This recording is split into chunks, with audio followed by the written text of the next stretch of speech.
ॐ सच्चिदानन्दरूपाय विश्वोत्पत्त्यादिहेतवे तापत्रयविनाशाय श्रीकृष्णाय वयं नमः।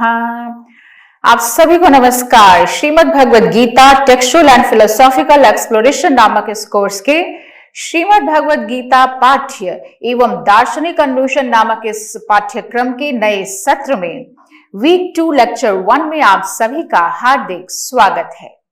पिछले सप्ताह पिछले व्याख्यान में हमने अर्जुन के मानसिक द्वंद्व और उसके युद्ध में असमंजस की स्थिति पर चर्चा की थी। आज से हम द्वितीय अध्याय सांख्य योग में प्रवेश करेंगे, जहां भगवान श्री कृष्ण अपना दिव्य उपदेश प्रारंभ कर रहे हैं। लेकिन उससे पहले मैं आपको अवतरणिका पूर्व पीठिका बताना चाहती हूँ। अवतरणिका का अर्थ होता है कि कैसे द्वितीय अध्याय का अवतरण होता है। तो हमने प्रथम अध्याय में देखा था कि कैसे दुर्योधन पहले द्रोणाचार्य के पास जाता है और उनके पास जाकर अपनी सेनाओं के बारे में उनसे बताता है, पर द्रोणाचार्य उसे कुछ कहते नहीं। शायद दुर्योधन इससे दुखी हो जाता है और फिर दुर्योधन को प्रसन्न करने के लिए भीष्म पितामह जोर से शंखनाद करते हैं। तस्य संजनयन हर्षम कुरु वृद्धा पितामह सिंहनादम विनद्योच्चैः शंखम दद्मो प्रतापवान। याद है ना ये वाला श्लोक? तो कैसा उन्होंने शंखनाद किया, मानो सिंह की गर्जना हुई हो। और फिर भीष्म पितामह के शंख बजने के बाद फिर तो कौरव और पांडव दोनों ही सेनाओं ने खूब उच्च स्वर में शंखनाद किया और बहुत सारे वाद्य वृंद भी एक साथ बज उठते हैं। इसके बाद 20वें श्लोक से हम देखते हैं कि प्रथम अध्याय के 20वें श्लोक से कृष्ण और अर्जुन का संवाद प्रारंभ होता है।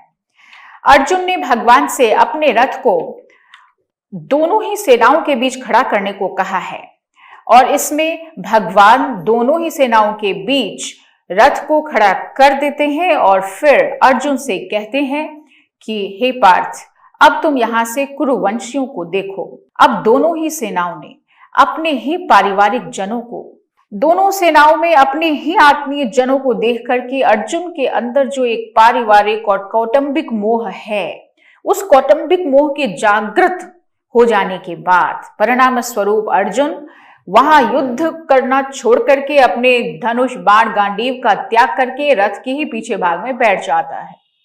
तो फिर इसके बाद जो विषाद अर्जुन के मन में उत्पन्न होता है, अर्जुन पूर्ण रूप से मोहाविष्ट हो जाता है। तो उसी को भगवान क्या कहते हैं, यही बात धृतराष्ट्र को सुनाने के लिए संजय द्वितीय अध्याय का विषय प्रारंभ करते हैं। तो आइए हम शुरू करें। पहला श्लोक है, संजय उवाच तं तथा कृपयाविष्टम् अश्रुपूर्णाकुलेक्षणम् विषीदन्तमिदं वाक्यम् उवाच मधुसूदनः। इसका अर्थ यह है कि तथा कृपया आविष्टम, तम अर्थात उस अर्जुन को, तम मतलब कौन? अर्जुनम, अर्जुन को। कैसा है अर्जुन? तथा कृपया आविष्टम, उस प्रकार की, उस तरह की, कृपया अर्थात करुणा से, कायरता से, आविष्टम व्याप्तम, व्याप्त है, जो उस तरह की करुणा से व्याप्त है, ऐसा अर्जुन कायरता से व्याप्त है। और कैसा है? विषीदंतम, विषीदंतम मतलब जो विषाद कर रहा है, शोक से युक्त है, शोकाकुल है, विषाद करता हुआ है, ऐसे अर्जुन को। और कैसी विशेषता है उसकी बता रहे हैं, अश्रुपूर्णाकुलेक्षणम, यानी आंसुओं के कारण जिसकी ईक्षण यानी देखने की जो शक्ति है वह कैसी हो गई है? आकुल हो गई है, यानी अवरुद्ध हो गई है। तो आंसुओं से भरे हुए हैं नेत्र, और वो कैसे हैं? तो देखने की शक्ति मानो क्षीण हो गई है। आकुल व्याकुल नेत्रों वाले अर्जुन को, जो कि शोक युक्त है, करुणा से, कायरता से व्याप्त है, ऐसे उस अर्जुन के प्रति मधुसूदन, भगवान मधुसूदन ने इदम वाक्यम उवाच, यह वचन बोला। तो अब इसको हम लोग और ध्यान से एक एक पद को समझेंगे। तम तथा कृपयाविष्टम, क्या है कि अर्जुन के रथ में सारथी के रूप में भगवान श्री कृष्ण है। अब अर्जुन सबसे पहले भगवान को आज्ञा देते हैं कि हे अच्युत, हमारे रथ को दोनों ही सेनाओं के मध्य में बीच में ले चलो और मैं देखना चाहता हूं कि आखिर कौन है वो योद्धा जो आए हैं और मेरे साथ, मुझ जैसे शूरवीर के साथ यहां साहस के साथ लड़ाई करना चाहते हैं। तो कौन ऐसे हैं जो मुझसे लड़ने की इच्छा रखते हैं, किनके पास इतनी हिम्मत है, मैं उन योद्धाओं को देखना चाहता हूं। तो इस तरह से जिस अर्जुन ने युद्ध के लिए, जिस अर्जुन के अंदर इतना उत्साह था और उस उत्साह के साथ वो कहता है भगवान को कि आप मुझे दिखाइए दोनों ही सेनाओं के महारथियों को, योद्धाओं को, वही अर्जुन अब जब दोनों सेनाओं में अपने ही कुटुंबियों को, अपने आत्मीय जनों को जब देख लेता है तो उनकी मृत्यु की आशंका से, उस शोक से वह मोहग्रस्त हो जाता है, मोहाविष्ट हो जाता है और इतना शोकाकुल हो गया है कि उसका शरीर शिथिल हो रहा है, उसका मुख शुष्क हो रहा है, उसके शरीर में कंपन होने लगती है, उसके रोंगटे खड़े होते हैं, हाथ से गांडीव गिर रहा है, त्वचा भी मानो जल सी रही है और अंत में उसके पास खड़े होने की भी सामर्थ्य नहीं बचती। तो मन भी उसकी बात करे तो दिग्भ्रमित हो चुका है। तो ऐसा अर्जुन जो किस भाव से आया था, उस वीरता के भाव से, न दैन्यम न पलायनम, यह सोच, इस सोच के साथ आया था, लेकिन कायरता से आविष्ट होकर वह रथ में जाके बैठ गया, सब कुछ छोड़ के धनुष बाण त्याग दिया उसने। ऐसी स्थिति में उसकी क्या स्थिति है? तम तथा कृपयाविष्टम, उस तरह की कायरता से आविष्ट हो चुका है जो अर्जुन। ऐसे अर्जुन को तम भगवान ने यानी मधुसूदन इदम वाक्यम उवाच, यह वचन बोला। अब अर्जुन के लिए जो अश्रुपूर्णा कुलेक्षणम इस पद का प्रयोग हुआ है, इसका अर्थ क्या है? जिसके नेत्रों में, चक्षु में आंसू भरे हुए हैं और आंसू इतने ज्यादा भर गए हैं कि हमारी भी आंखें अगर आंसुओं से भरी हो तो वो सजल आंखें पूरी तरह से ठीक ठीक देख नहीं पाती, अस्पष्ट सा हमें कुछ नजर आता है, तो पूरी तरह से देखने में समर्थ नहीं है, आकुल हो गई है ईक्षण शक्ति, अश्रुपूर्णा कुलेक्षणम। अब देखिए भगवान के लिए यहां किस पद का प्रयोग किया गया है? मधुसूदन। मधुसूदन, संजय के द्वारा भगवान के लिए मधुसूदन पद का प्रयोग हुआ है। इसका मतलब क्या है? भगवान ने मधु नामक दैत्य को मारा है। इसका अर्थ क्या है कि दुष्ट जो स्वभाव वाले हैं, ऐसे मधु राक्षस का उन्होंने संहार किया था, तो दुष्ट स्वभाव वालों का संहार निश्चित रूप से होके रहेगा। तो मधुसूदन यह दिखाता है कि दुर्योधन का भी ऐसे ही विनाश हो जाएगा। तो ऐसे ही भगवान श्री कृष्ण ने इदम वाक्यम उवाच, इस वाक्य को कहा। अच्छा, एक बात जरा ध्यान दीजिएगा, उवाच मतलब यह वाक्य कहा, वाक्य कहा, तो वाक्यम अलग से क्यों बोला? वाक्यम मतलब भगवान का जो यह वचन है वह बड़ा ही विलक्षण वचन हुआ है, बड़ी विलक्षण वाणी है जो भगवान आगे कहने वाले हैं। तो अर्जुन ने जो अपना धर्म का एक तरह से सुनाना शुरू किया कि ये धर्म है, वो धर्म है, तो ये धर्म की बातें करते करते वो कर्तव्य को त्यागने की बात करने लगता है। उस पर भगवान जो वाणी आगे बोलने वाले हैं, भगवद वाणी जो आगे के श्लोकों में हमें सुनने को मिलेगी, वह बहुत ही विलक्षण है, इसलिए वाक्यम अलग से भी उन्होंने कहा। तो इस तरह से करुणा से, कायरता से व्याप्त और आंसुओं से पूर्ण और व्याकुल नेत्रों वाले शोक युक्त उस अर्जुन के प्रति भगवान मधुसूदन ने यह वचन कहा। Let us read it in English now. Sanjay said, Shri Krishna then addressed the following words to Arjuna, who was, as mentioned before, overwhelmed with pity, whose eyes were filled with tears and agitated, and who was full of sorrow. अब देखिए भगवान ने अर्जुन के प्रति कौन से वचन कहे, इसे हम आगे के 2 श्लोकों में देखेंगे। श्री भगवानुवाच कुतस्त्वाकश्मलमिदं विषमे समुपस्थितम् अनार्यजुष्टमस्वर्ग्यम् अकीर्तिकरमर्जुन। इस श्लोक में श्री कृष्ण ने अर्जुन को फटकार लगाई है, डांट लगाई है। बड़ी तेज डांट लगाई है। क्या कहते हैं भगवान? तो कहते हैं, एक एक पद हम देखेंगे। अर्जुन, हे अर्जुन, विषमे, इस असमय में, विषम अवसर पर, असमय में, त्वा, तुम्हें, इदम यानी यह जो, कश्मलम, कश्मलम मतलब मोह या कायरता, तुम में यह कायरता, कुतः समुपस्थितम, कहां से आ गई? ऐसे असमय में यह कायरता तुम में आ कहां से गई?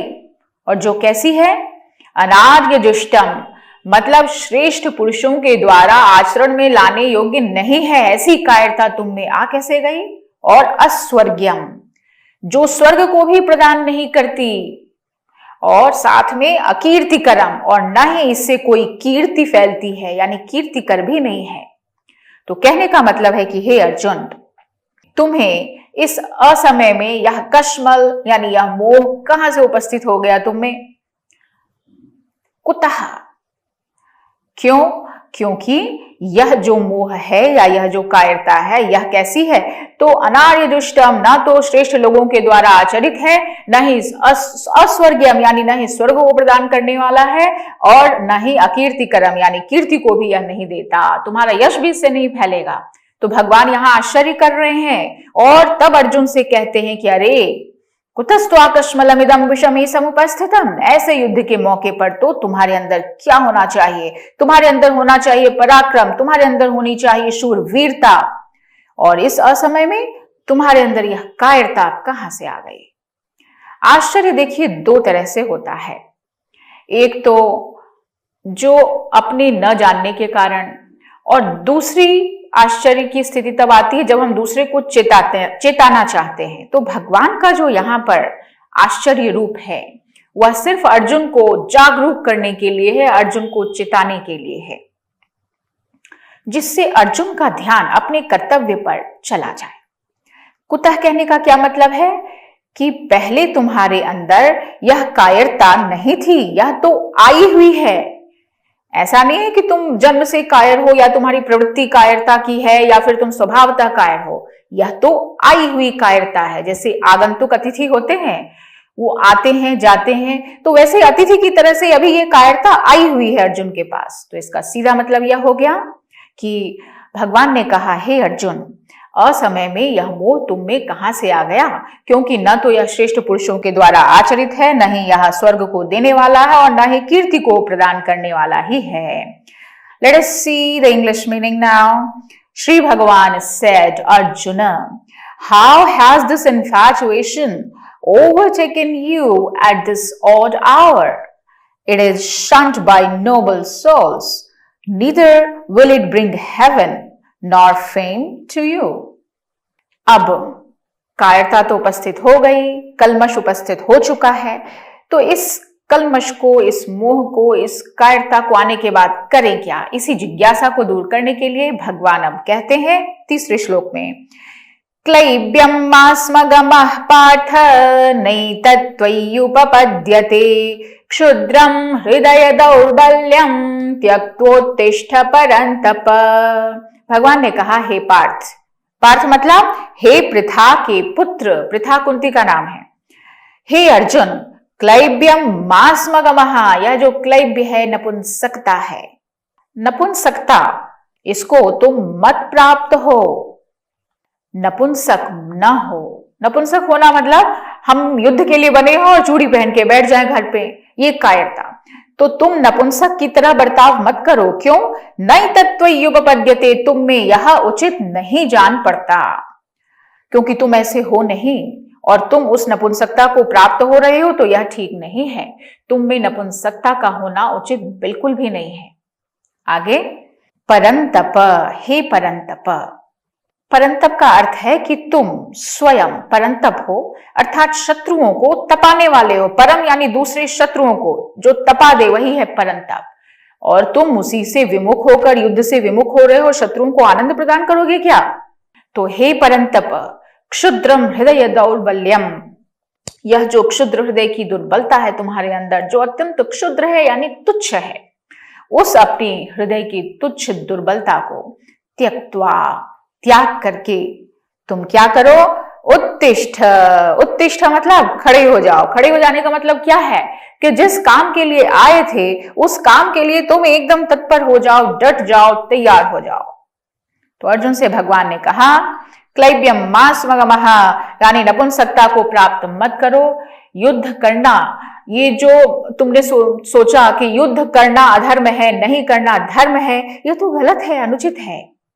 इसलिए भगवान श्री कृष्ण अर्जुन को चेता रहे हैं कि यह युद्ध नहीं करना धर्म की बात नहीं है, बल्कि कायरता है, नपुंसकता है, और इसलिए तुम उसका त्याग करो। क्योंकि तुम्हारे में, तुम कुंती मां के क्षत्रिय पुत्र हो, वीरांगना के पुत्र हो, और तुम में यह उचित नहीं है। जन्म से ही तुम्हारे अंदर यह नपुंसकता नहीं है और अभी उत्पन्न हो रही है, तो यह तो बिल्कुल अनुचित है। तो क्या करना है कि भगवान को संदेह बिल्कुल भी नहीं है इस विषय में कि अर्जुन का संदेह क्या है, इसलिए वो चाहते हैं कि अर्जुन का कर्तव्य अभी युद्ध करना ही है, और इसलिए जो छोटी मोटी युक्तियां अर्जुन ने दी उसकी परवाह बिना किए ही भगवान उसे सीधा कहते हैं कि देखो, अपने कर्तव्य का पालन करो पूरी तैयारी के साथ और उत्तिष्ठ, खड़े हो जाओ। Let us see the English meaning now. Yield not to unmanliness, Arjuna. Ill does it become you, shaking off this paltry faint-heartedness, stand up, O scorcher of enemies. अब देखिए, पहले अध्याय में अर्जुन ने इतनी सारी युक्तियां दी थी, युद्ध नहीं करना है, और उन युक्तियों का बिल्कुल भी आदर नहीं किया भगवान श्री कृष्ण ने, और एकदम अचानक से बोलने लगे क्लैब्यम मास्मगमः, कायरता छोड़ो, और डांट भी लगाई, फटकारा भी। तो ऐसी स्थिति में युद्ध के लिए खड़े हो जाओ, उत्तिष्ठ, ऐसी ये सब आज्ञा सुनकर अर्जुन सोचता है कि युक्तियों का समाधान तो मिला नहीं, तो फिर से यहाँ पर कहता है अर्जुन और युक्ति देता है। गुरुजनों के साथ किए जाने वाले युद्ध को अनुचित सिद्ध करते हुए अर्जुन पुनः आगे के 2 श्लोकों में कहता है, क्या कह रहा है?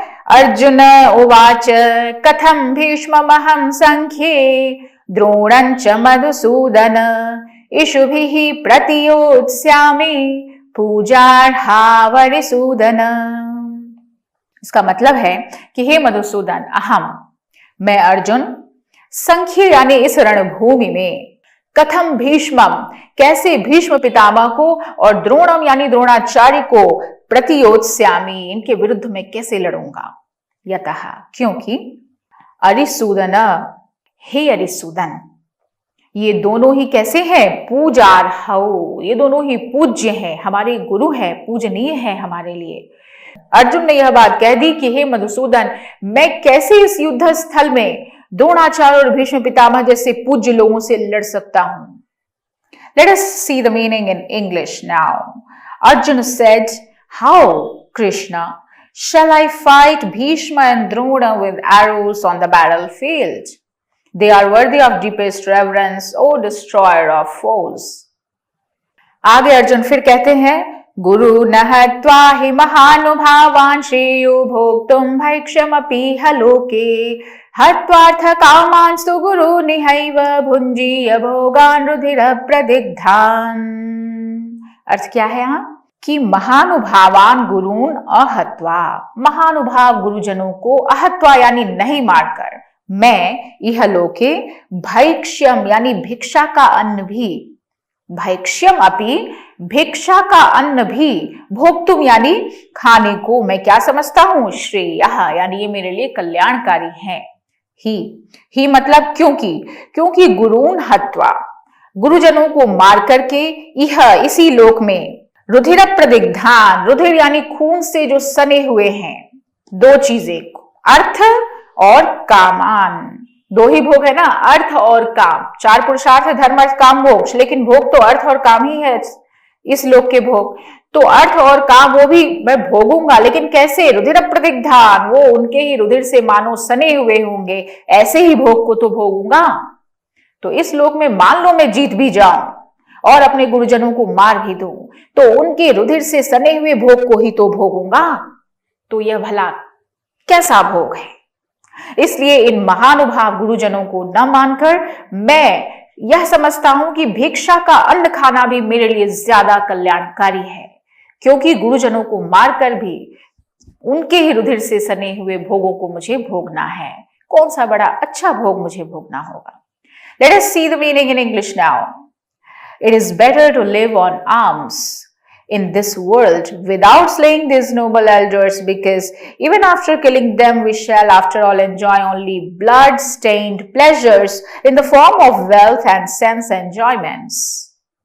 अब इस प्रकार अपना निश्चय प्रकट करने के बाद भी जब अर्जुन को संतोष नहीं हुआ और अपने निश्चय में उसे कुछ शंका उत्पन्न हो गई, तब वो फिर से कहते हैं। अर्जुन क्या कहते हैं, 6वां श्लोक देखिए। न चै तद्विद्मः कतरन्नो गरीयो यद्वा जयेम यदि वा नो जयेयुः यानेव हत्वा न जिजीविषामस्तेव स्थिताः प्रमुखे धार्तराष्ट्राः। क्या मतलब है इसका? तो कह रहे हैं कि एतच्च न विद्मः, यह भी हम नहीं जानते कि नह यानी हमारे लिए, कतरत गरीयः क्या ज्यादा श्रेष्ठ है, युद्ध करना या युद्ध नहीं करना, हमारे लिए इसमें ज्यादा श्रेष्ठ क्या है हम यह भी नहीं जानते। और क्या, यद्वा जयेम यदि वानो जयेयुः, या फिर हम यह भी नहीं जानते कि हम उन्हें जीतेंगे या वो हमें जीतेंगे। यान हत्वा न जिजीविषामः, जिन्हें मार करके हम जीना भी नहीं चाहते।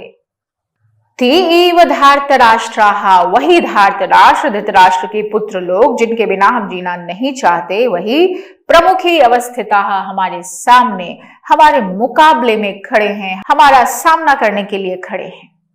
मतलब हम यह भी नहीं जानते कि हमारा युद्ध करना या नहीं करना इनमें ज्यादा श्रेयस्कर क्या है।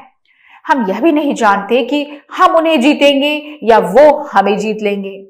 और जिन्हें मारकर हम जीना भी नहीं चाहते, वही हमारे अपने आत्मीय धार्तराष्ट्र यानी धृतराष्ट्र के पुत्र जो हमारे भाई लगते हैं, वो हमारे सामने हमारे साथ मुकाबला करने के लिए खड़े हैं। Let us read the English meaning now. We do not even know which is preferable for us, to fight or not to fight. Nor do we know whether we shall win or whether they will conquer us. Those very sons of Dhritarashtra, killing whom we do not even wish to live, stand in the enemy ranks. अब इस तरह से कर्तव्य का निर्णय करने में अपनी असामर्थ्य प्रकट करने के बाद अर्जुन जो है वह भगवान की तरफ अब शरणागति का भाव लेता है। और अर्जुन क्या कहते हैं, यह श्लोक बहुत महत्वपूर्ण है।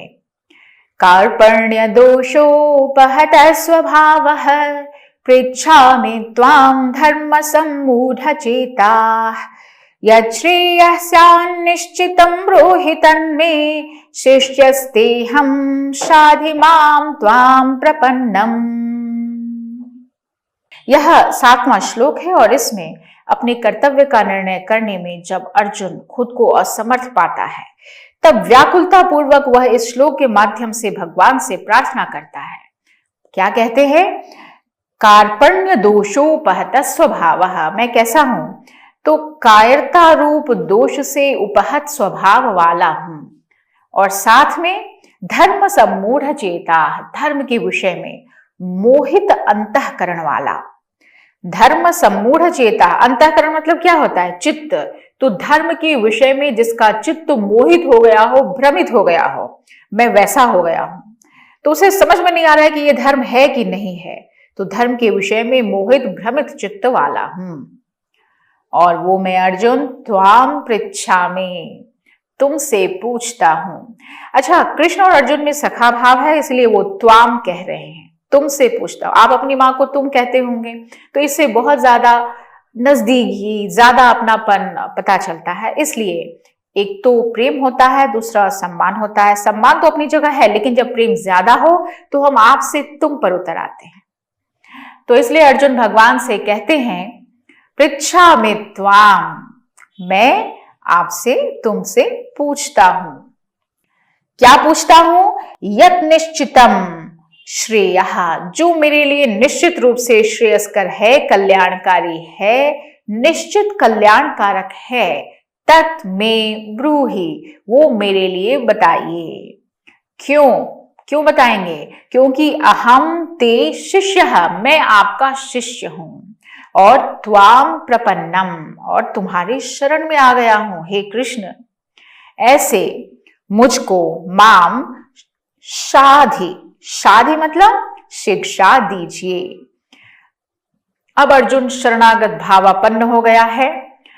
अब यहां पर अर्जुन ने कहा शिष्यस्ते हम, उसको अपने कल्याण की बात पूछनी है, और कल्याण की बात तो गुरुजी से ही पूछी जा सकती है।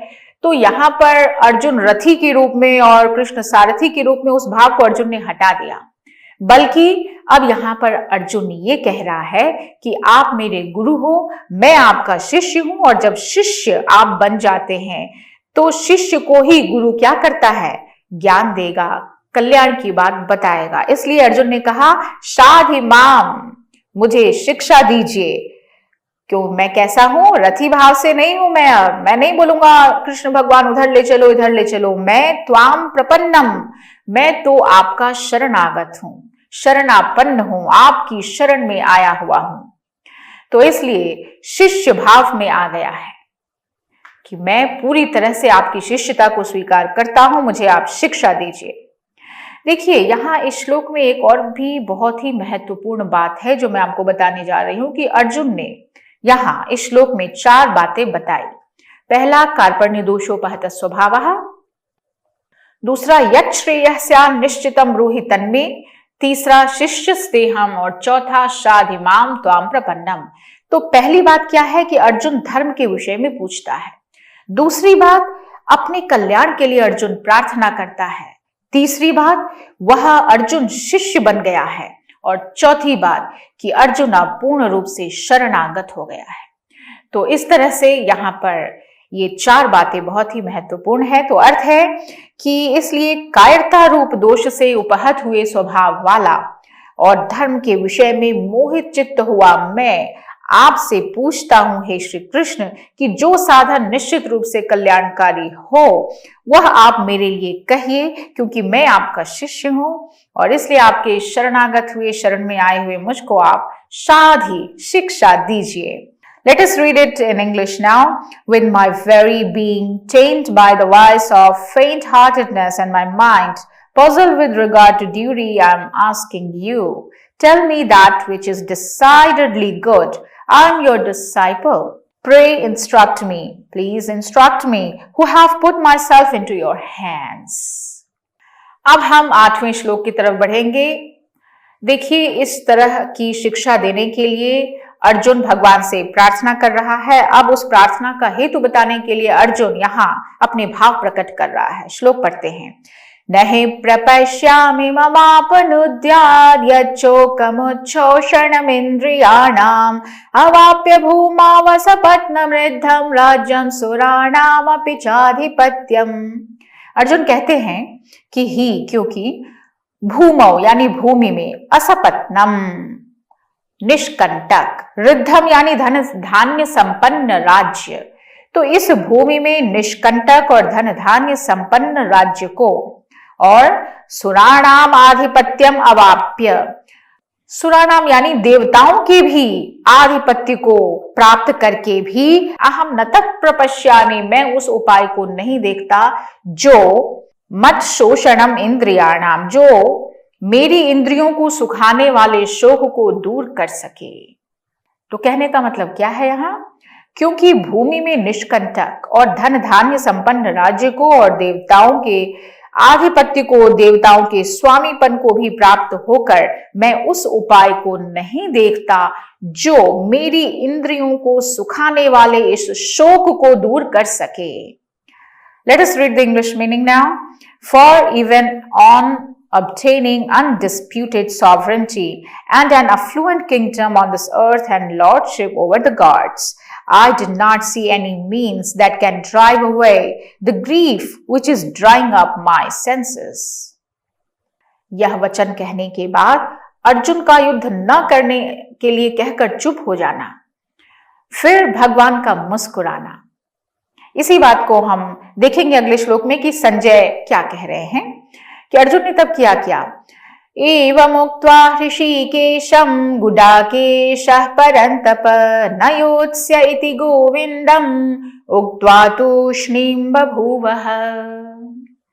परंतप संजय कह रहे हैं, हे राजन। संजय किससे कह रहे हैं आपको पता है? धृतराष्ट्र से कह रहे हैं कि हे राजन, गुडाकेशः अर्जुन के लिए पहले भी प्रयुक्त हो चुका है। गुडाकेशः यानी निद्रा पर विजय जिन्होंने प्राप्त किया है, ऐसे अर्जुन। उन्होंने ऋषिकेशम भगवान श्री कृष्ण के प्रति एवं उक्त्वा ऐसा कहकर, ये सारी बातें कह करके फिर अंत में क्या बोला? गोविंदम, गोविंद को दोबारा आप जो बोल रहे हैं श्लोक में, न योत्स्ये, मैं युद्ध नहीं करूंगा, युद्ध नहीं करना। और इति उक्त्वा तूष्णीं बभूव, हाँ मतलब स्पष्ट रूप से ऐसी बात कह दी, युद्ध नहीं करूंगा, और फिर तूष्णीं बभूव, चुप मार के बैठ गए, चुप हो गए। यानी अर्जुन ने सुना दिया कि मुझे युद्ध अब नहीं करना है। तो चलिए आइए देखते हैं इसकी English meaning. Sanjay said, O king, having thus spoken to Sri Krishna, Arjuna again said to him, I will not fight. And then he became silent. अब जब अर्जुन ने युद्ध करने के लिए साफ मना कर दिया, तब उसके बाद क्या कहा, उसी को हम आगे के श्लोक में देखते हैं। उसके बाद क्या किया उसको हम आगे के श्लोक में देखते हैं। तमुवाच ऋषिकेशः प्रहसन्निव भारत सेनयोरुभयोर्मध्ये विषीदन्तमिदं वचः।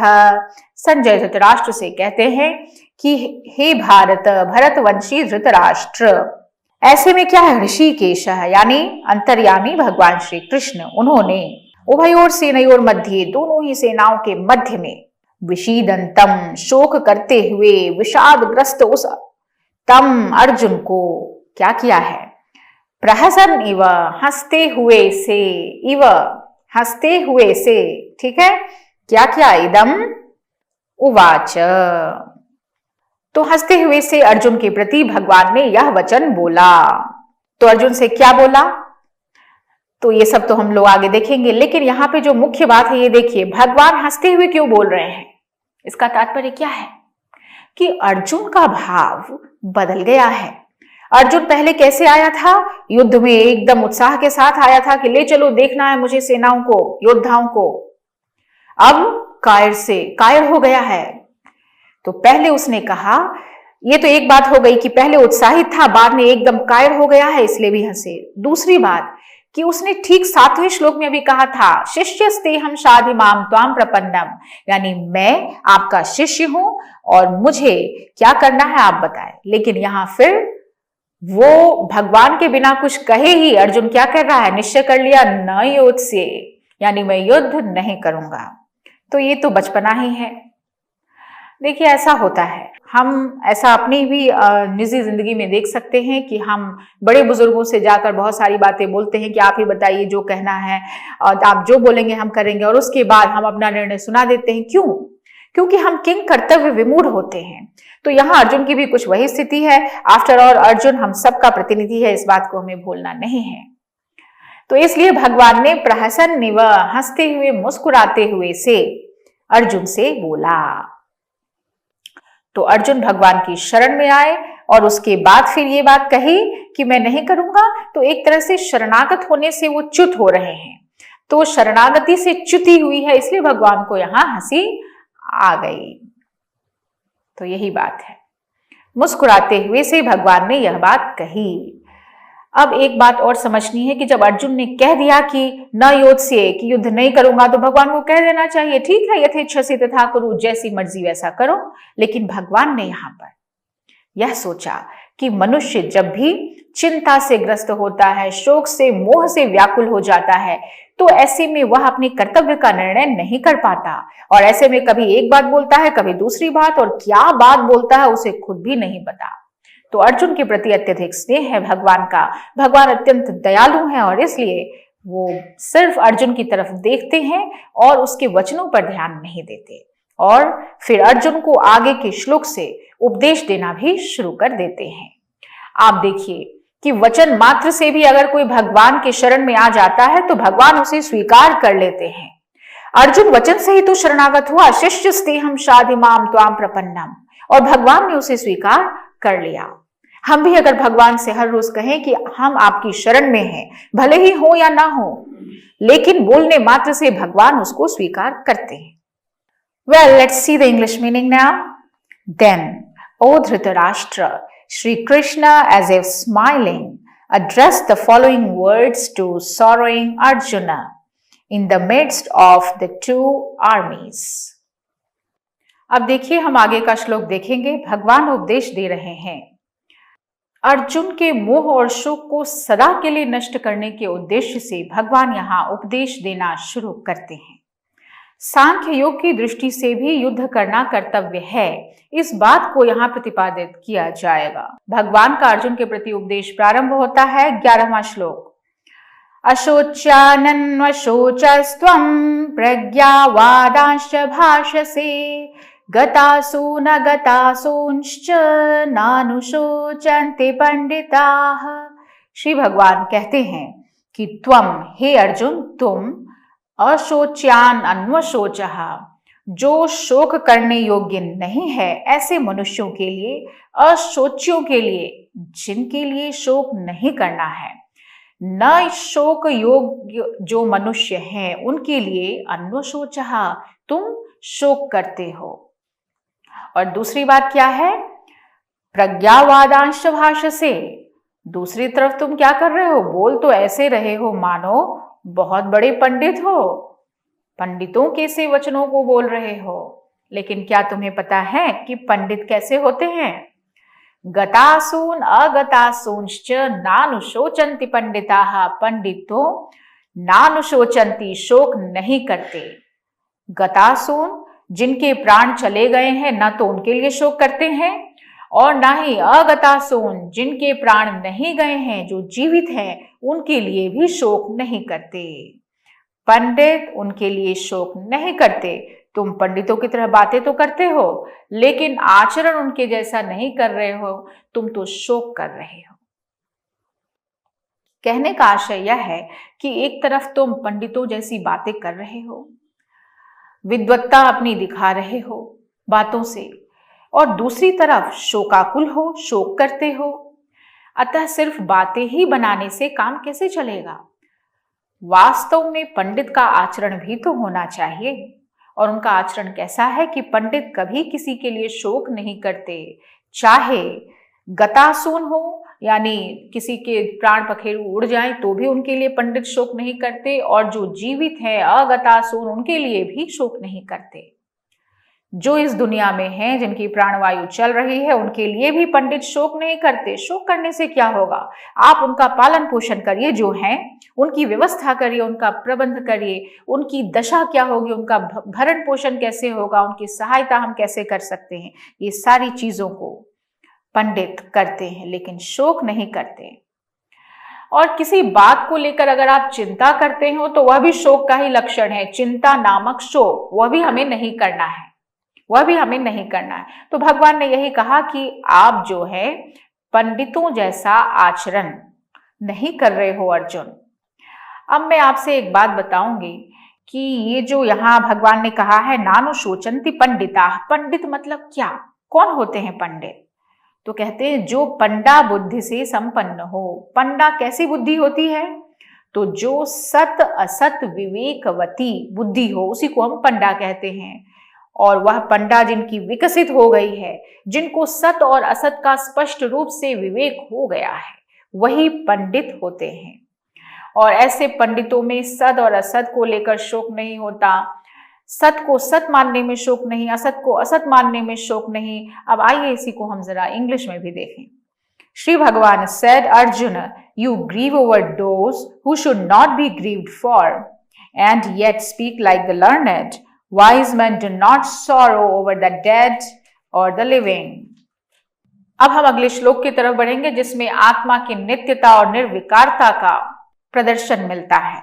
न त्वेवाहं जातो नासं, न त्वं नेमे जनाधिपाः, न चैव न भविष्यामः, सर्वे वयमतः परम। इसका अर्थ यह है कि न तु एवं अहम, अहम मतलब मैं, जातु यानी किसी भी काल में, न आसम नहीं था, ऐसा नहीं है।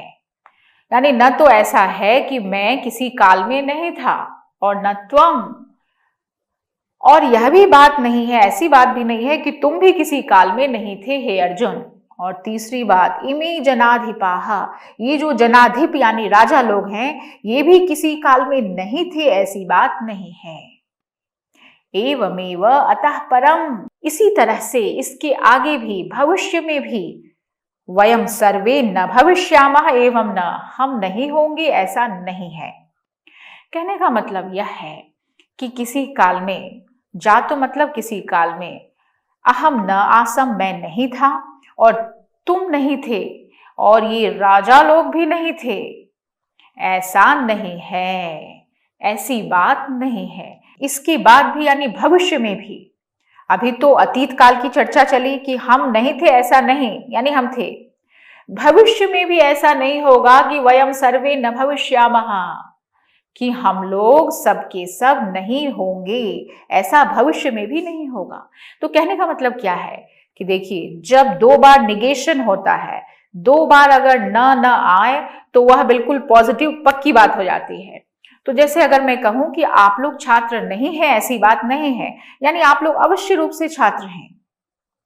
मतलब इंग्लिश में अगर बोलें I am not going there, इसका मतलब क्या है कि I am definitely going there. तो दो बार अगर न का प्रयोग कर दिया तो इसका मतलब है कि वो बात बिल्कुल पक्की हो गई।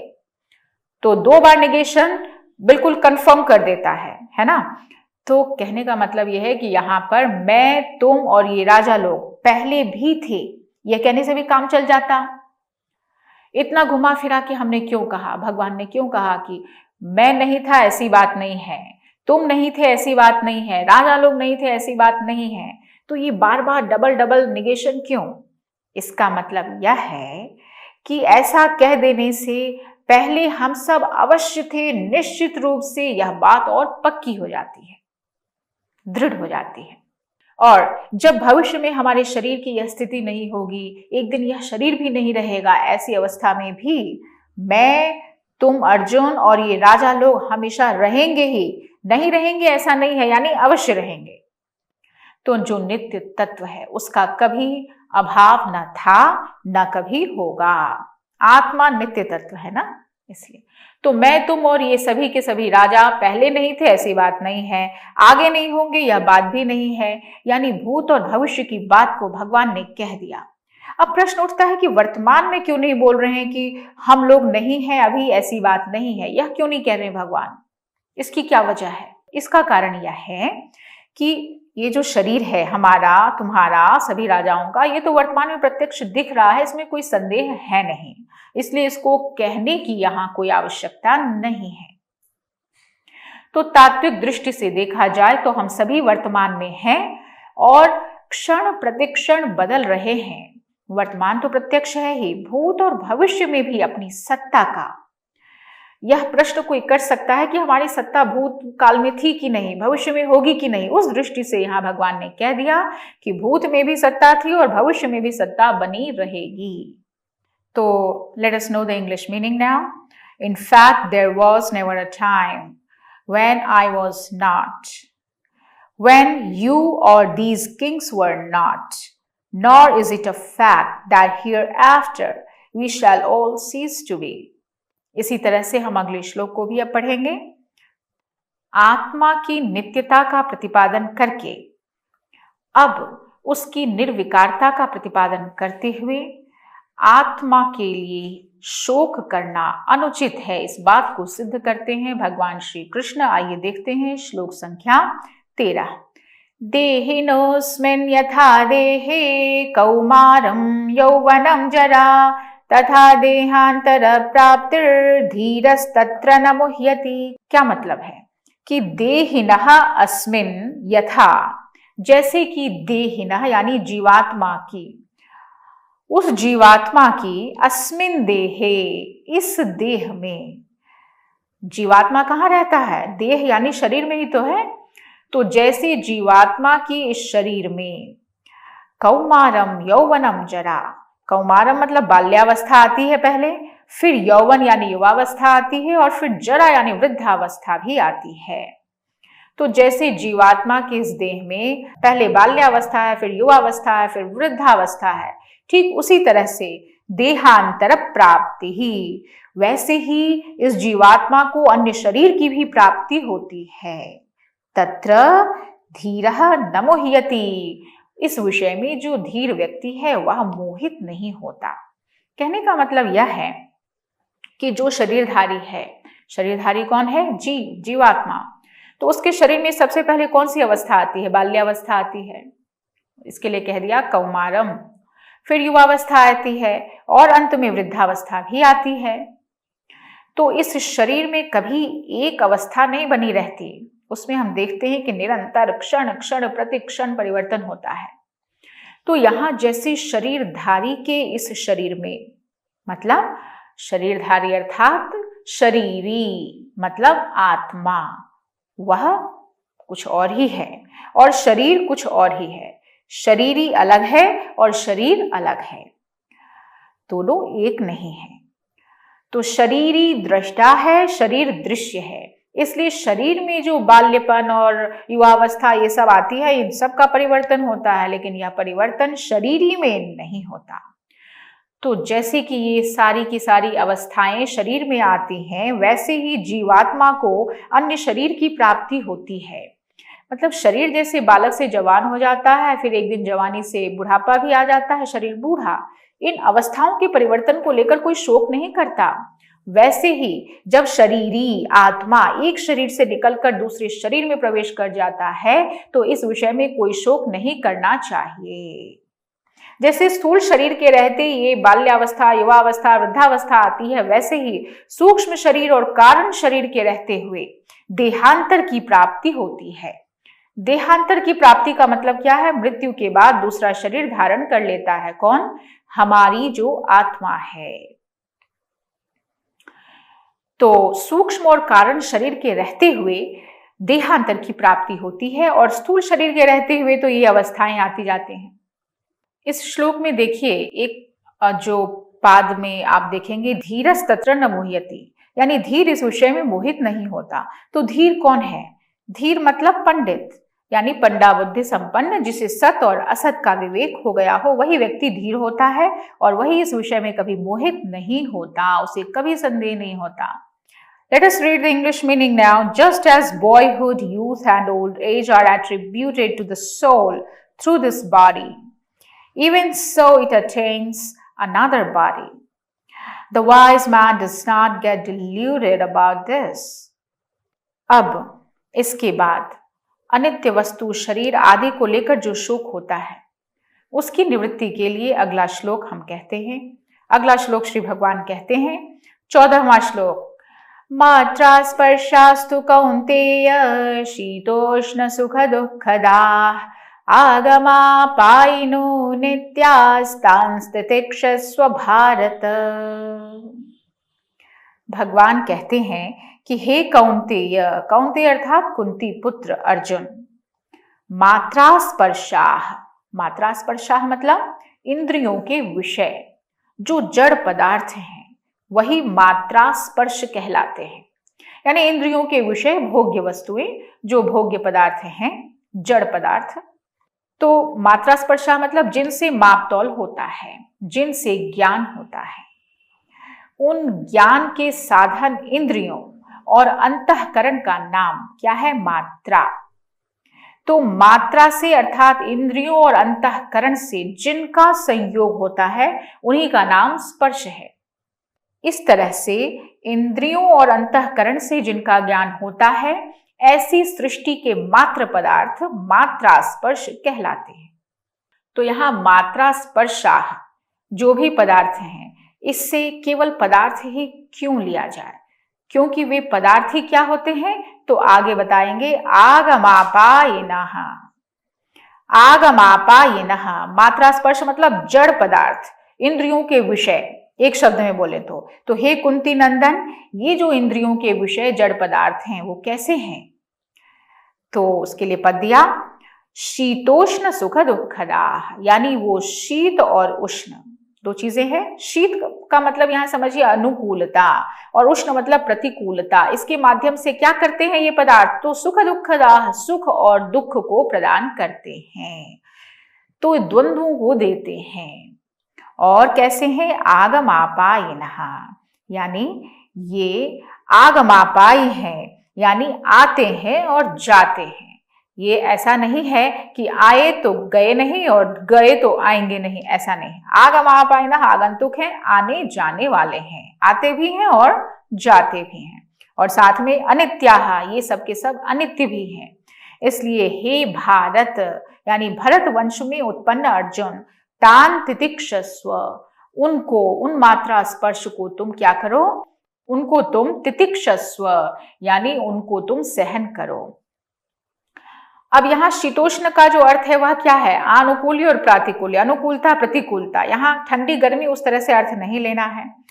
तो यहाँ अनुकूलता और प्रतिकूलता इस अर्थ को समझना चाहिए कि मात्र पदार्थ जो हैं, जिन्हें हम मात्रा स्पर्श कह रहे हैं, वो सब के सब विषय और पदार्थ अनुकूलता और प्रतिकूलता के द्वारा सुख दुख को प्रदान करने वाले हैं। इसका क्या मतलब है कि जो चीज हम चाहते हैं वह हमारे लिए अनुकूल है, ठीक।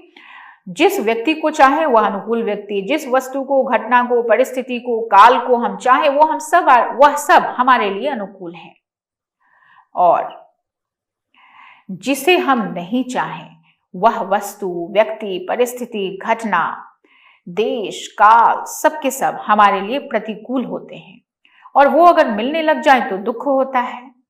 तो अनुकूल मिले तो सुख होता है, प्रतिकूल मिले तो दुख होता है। इसलिए अनुकूलता और प्रतिकूलता यहाँ कारण है और सुख दुख इनके कार्य हैं। तो इन सभी इंद्रियों के विषय जो जड़ पदार्थ हैं वो अनुकूल और प्रतिकूल होने से सुख और दुख हमें देते हैं। और यही मात्र पदार्थ जो हैं ये स्थूल रूप से आगमापायिनः है, यानी आते हैं और जाते हैं। सूक्ष्म रूप से हम इनको अनित्य कहेंगे, स्थूल रूप से आगमापायी कहेंगे।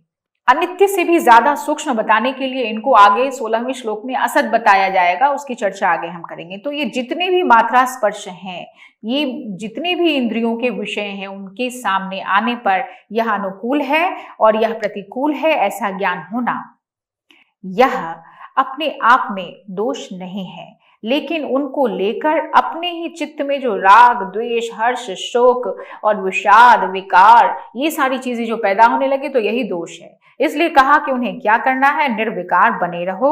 निर्विकार बने रहना है, निर्विकार बनना ही यहाँ सहना है। तो भगवान ने कहा अर्जुन को तान तितिक्षस्व, उनको सहो। सहने का मतलब क्या है कि मात्रा स्पर्शों में निर्विकार बने रहो, यानी राग, द्वेष और जितने भी मनोविकार हैं ये सब मत करो, निर्विकार बने रहो, यही है उनको सहना, तितिक्षा। आइए इंग्लिश में मीनिंग देखें। O son of Kunti, the contacts between the senses and their objects, which give rise to the feeling of heat and cold, pleasure and pain, etc., are transitory and fleeting. Therefore, Arjuna ignored them. अब आगे के श्लोक को हम देखेंगे। इन सबको सहन करने से, तितिक्षा से लाभ क्या होगा, इसी जिज्ञासा पर हमारा अगला श्लोक है, 15वां श्लोक। भगवान कहते हैं यम हि न व्यथयन्त्येते पुरुषं पुरुषर्षभ समदुःख सुखं धीरं सोऽमृतत्वाय कल्पते। इसका अर्थ है कि हे पुरुषर्षभ, हे पुरुषों में श्रेष्ठ अर्जुन, ही मतलब क्योंकि, सम दुःख सुखम, दुख और सुख को समान समझने वाले, यम धीरम, जिस धीर पुरुष को, एते न व्यथयन्ति, यानी ये जो इंद्रियां और विषयों के संयोग और ये जो मात्रा स्पर्श हैं वो व्याकुल नहीं करते, वह धीर कैसा होता है, तो अब सह अमृतत्वाय कल्पते, वह मोक्ष के योग्य होता है। तो पूरा अर्थ क्या हो गया, हे पुरुष श्रेष्ठ अर्जुन, सुख दुख को समान दृष्टि से देखने वाले जो धीर व्यक्ति हैं, उनको ये मात्रा स्पर्श, ये इंद्रियां, ये विषयों का जो संयोग है, ये कुछ भी व्याकुल नहीं करते, और वही धीर गंभीर व्यक्ति अमृतत्वाय कल्पते, मोक्ष के योग्य होता है। अमृतत्वाय कल्पते का अर्थ क्या है? ऐसा धीर मनुष्य अमरता के योग्य हो जाता है, यानी वह अमर होने के योग्य हो जाता है, उसके अंदर वह सामर्थ्य आ जाती है। और जब सामर्थ्य आ जाए तो वह अमर हो भी जाता है, उसमें देरी किस बात की है। तो अमृतत्व जो है, अमरता, वह स्वतः सिद्ध है। Let us see the English meaning now. Arjuna, the wise man, to whom pain and pleasures are alike, and who is not tormented by these contacts, become eligible for immortality. इस तरह से हमने देखा कि भगवान श्री कृष्ण ने आत्मा के अमरत्व पर प्रकाश डाला और वे समझाते हैं कि जन्म मृत्यु केवल शरीर के परिवर्तन ही है। तो डियर स्टूडेंट्स, आज का निष्कर्ष यह है कि श्री कृष्ण हमें यह सिखाते हैं कि संकट के समय मानसिक दुर्बलता को त्यागना चाहिए। श्री कृष्ण ने हमें यह भी समझाया कि अर्जुन की स्थिति हमारे जीवन में आने वाली दुविधाओं का ही प्रतीक है। और अंत में एक बहुत बड़ी बात कि आत्मा अमर है और मृत्यु सिर्फ शरीरों का परिवर्तन है। तो इसी के साथ हम अभी का यह व्याख्यान यहाँ संपूर्ण करते हैं। अगले व्याख्यान में हम सभी अध्याय 2 के अगले 15 श्लोकों का फिर से अध्ययन करेंगे। आप सभी को बहुत बहुत धन्यवाद। नमस्कार।